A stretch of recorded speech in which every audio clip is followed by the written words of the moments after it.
Hey there, Claire Winslow here, Washington, D.C. artist and printmaker, and here to show you a bit of springtime printmaking with your gel plate. I've got a few basic materials. In the beginning, I'm going to show you working with regular acrylics. You can use Liquitex or Amsterdam or any brand you like that's relatively soft. And we're going to be printing in some spring colors today. So I've got white, some crimson. It doesn't really matter too much what colors you use because we're just playing today, but I'm going to start out with making some pink. And as you can see, I've got an area on the right side for mixing my inks or paints. And just a lot of white and a little bit of red will get you a pink, so just don't overdo it. Depends on how strong you want the colors to be.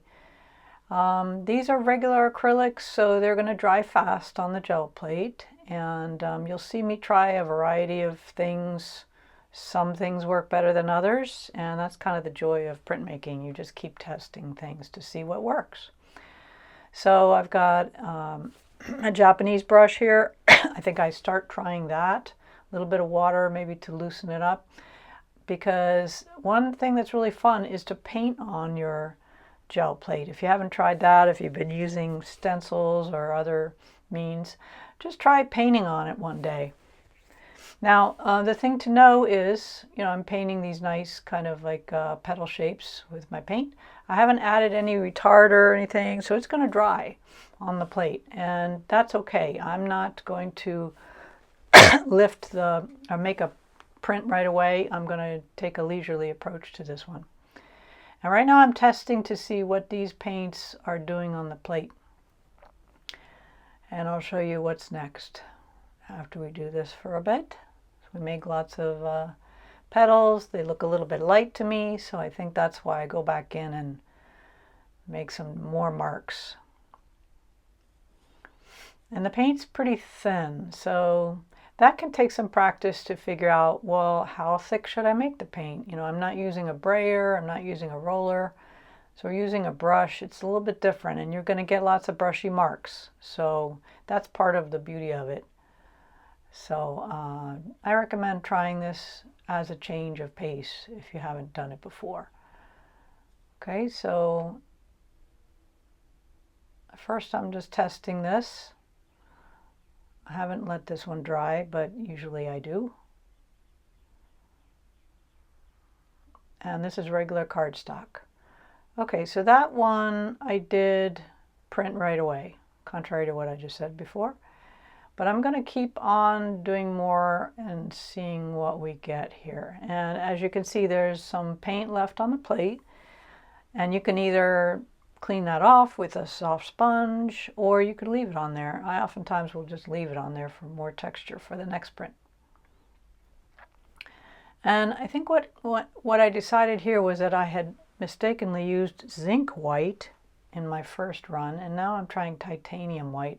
And if you're not aware, there's a difference between the two whites. So titanium white is what I have here, is much more opaque. And zinc white is more translucent, and I really wanted an opaque pink.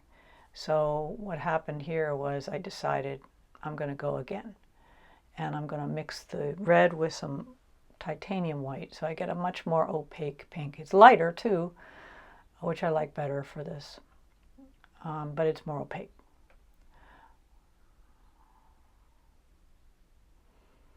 Now I'm going to take a different approach this time, which is I'm going to let it dry on purpose. But before I do that, let's get some more different kinds of marks in here, and maybe some darker, slightly darker pinks. If you're going to do an overall abstract like this with marks, it's kind of nice to vary your colors a little bit, vary the size, and vary your shapes. So even though this is kind of like a petal pattern here, you can make each one a little bit different, which makes it more interesting. So as you can see, I am not printing this yet. I'm going to let this one dry. I'm thinking about a second color. So, okay, what you didn't see off camera was I let that dry for about 5 minutes or so. And now I'm going to add a gray. This is a kind of a blue gray. You can see it's very cool. And I'm adding this wet paint on top of the dry paint, right? The pink is dry, the gray is now wet. And I'm adding a thin layer or two so that I can kind of reactivate the pink paint underneath before I print. And the reason I'm now adding white is I decided the gray was a little bit thin. So you can do this. You can keep adding thin layers of paint on top of what you've already applied. So don't be afraid to do that. So this is a process where we're going to let it dry.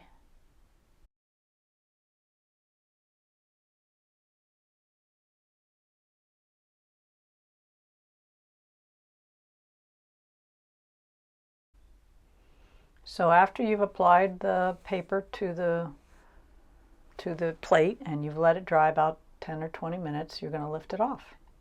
And you should have pulled off all of the paint from the pink all the way to the gray. Pretty cool. It's a good way to clean your plate too. All right, we're going back in. We can do another one. More pink petals, and I've sped this up a little bit because you've seen me do that already. Trying to get more loose and, you know, brushy and painterly here. Just making different kinds of marks. Okay, and I'm doing the same thing again here with this time adding some more stronger, darker paint. See if we can get a little bit more magenta this time.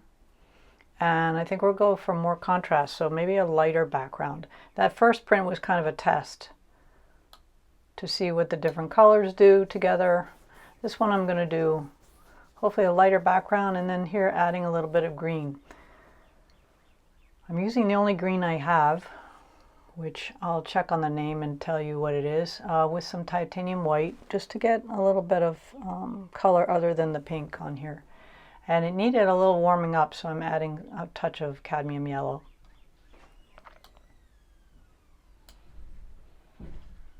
And that sometimes takes time to get. It looks a little chalky because of the white, but we've got a little bit of yellow warming it up, and we're getting there. Okay, that's getting better, I think. More of a warmer green than a cold green. We don't want that dentist office type green. And that's looking better.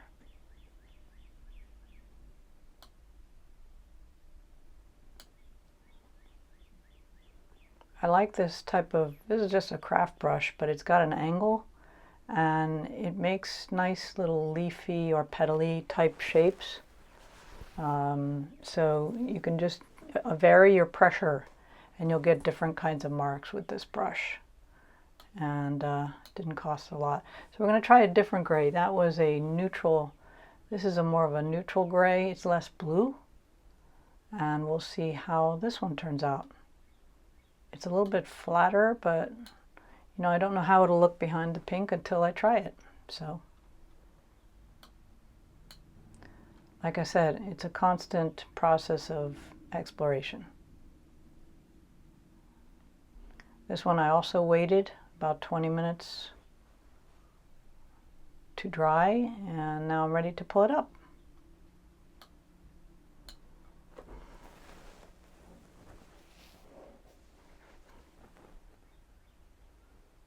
Okay, it worked. It's a lighter, kind of a neutrally gray. And one of the things I sometimes do is start going in and actually painting on the print. So don't be afraid to do that too. So just because you've made a gel print doesn't mean you can't paint on top of it. And that's what I mean by painterly gel printing. Feel free to go in and touch things up if you like. And that's what I'm doing here, just to vary the marks. And there are going to be a few areas that maybe didn't print that well. You can always go back in and add to them.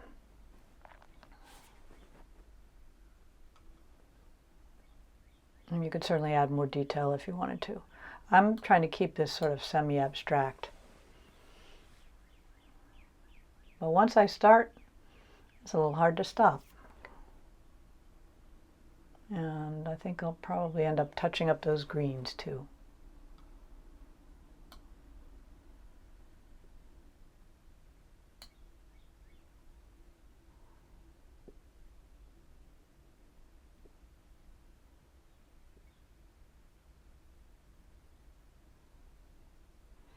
Well, and upon further reflection, I think I wanted to keep on going and change the background a little bit. So I end up varying the gray and maybe adding a few darks and changing the value a little bit because it seemed a little bit flat to me. So I start playing with that and then adding a little bit more. In a minute I add a little bit more cool gray just to vary it a little bit. Now it's becoming definitely more of a painting.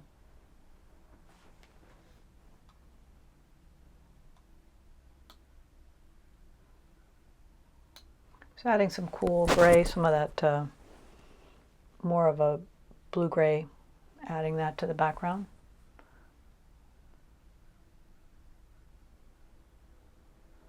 You can make this as loose or as tight as you like.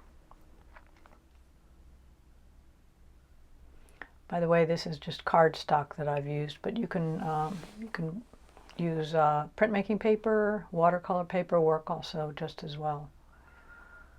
Probably even better. So I went in and warmed up the greens a little bit, and there you have a springy circular print.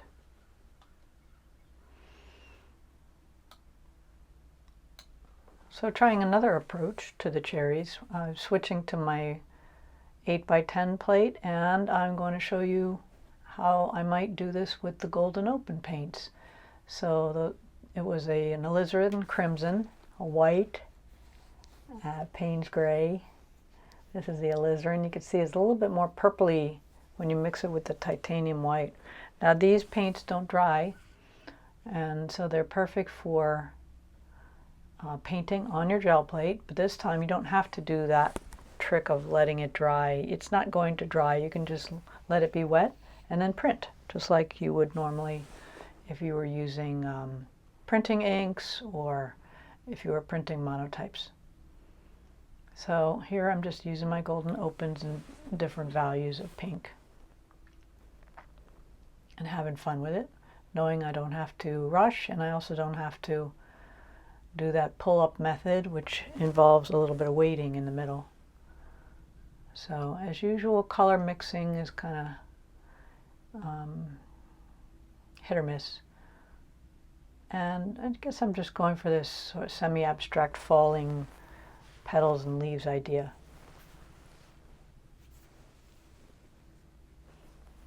Okay, and I came in with the Payne's gray, which is very close to that previous gray we used, but very blue.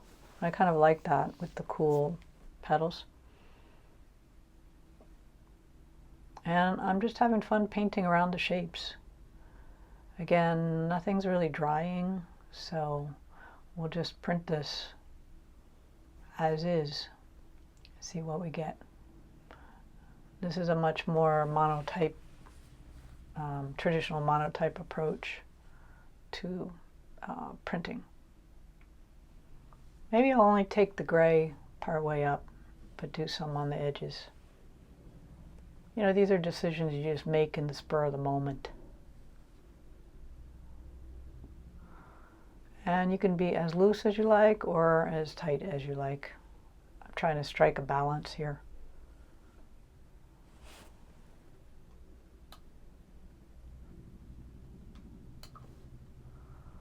Okay, well, I think that looks good. So we get to go ahead and print, and I did not wait for anything to dry. Like I said, everything's wet. And you just pull up as usual. That's nice and fresh. Kind of dancing petals. And there's a bit of a ghost print to be made here. I'm not sure how much we'll get. There's a little bit of ink paint left on the plate. Okay, so you could go back in and do something with that later. I think I'd like to add something at the top part where it's white. Maybe a light yellow, just a touch of some other color. And for this, I'll just be very relaxed about it. I'll add some very pale yellow brush marks up in that top section of the plate, because I kind of know where the blank white part is. And I don't mind if some of the yellow, in fact, overlaps with the rest of the image. So I can be relaxed about where I put those marks. Some of them are going to come down and overlap the rest of the picture.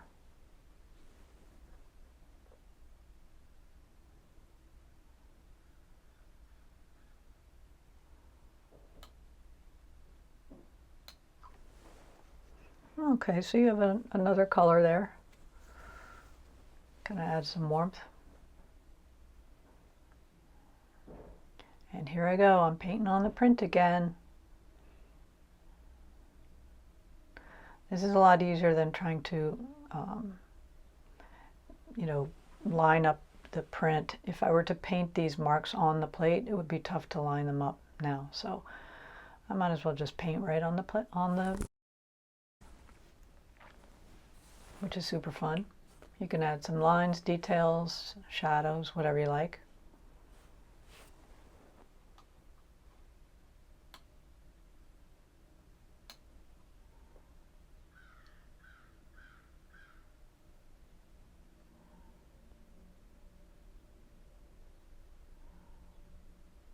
Kind of good to have some contrast there, just to give your eye more to look at.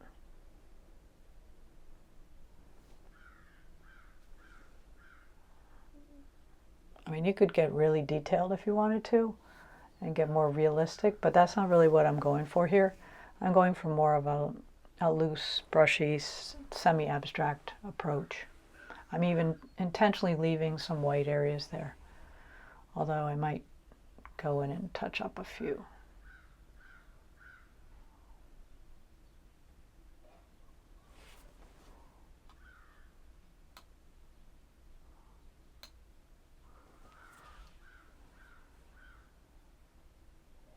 A little bit of gray.